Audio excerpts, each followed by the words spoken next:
Welcome to பிக்கு stories Tamil.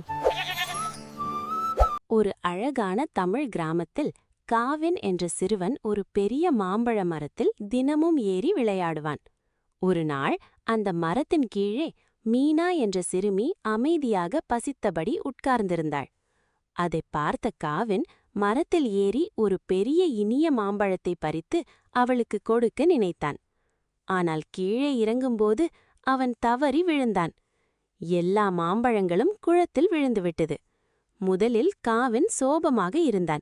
ஆனால் அங்கே இருந்த குழந்தைகளெல்லாம் சிரித்தபடி குளத்திற்குள் குதித்து மாம்பழங்களை எடுக்க ஆரம்பித்தார்கள்.